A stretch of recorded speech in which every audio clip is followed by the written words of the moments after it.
पोटात आग होते, छातीत जळजळ, काही खाल्लं की ढेकरा आणि अपचन, हे सगळं ॲसिडिटीची लक्षणं आहेत.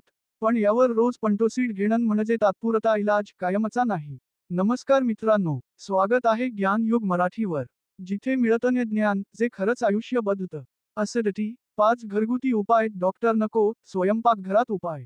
भाग 1. ॲसिडिटी का होते? उशिरा जेवण, खूप चहा कॉफी, मसालेदार तळलेलं अन्न, पाण्याची कमतरता, सतत तणाव आणि झोपेचा अभाव. यामुळे पोटात हायड्रोक्लोरिक ॲसिड जास्त तयार होतो. आणि मग होते जलन, गॅस, छातीत दुखणं. भाग 2 ते 5 घरगुती उपाय जे खरंच काम करतात. 1. कोमट पाणी अधिक 1 चमचा सॉफ्ट फेनल. अन्नपचन सुधारतं, ॲसिडिटी थांबते.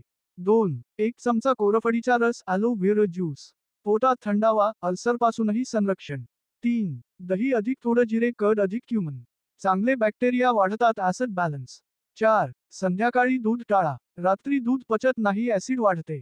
5. झोपायच्या आधी 1 चमचा गोड जॅगरी. ॲसिडिटी, गॅस दोन्हीवर जबरदस्त परिणाम. भाग 3. Lifestyle tips.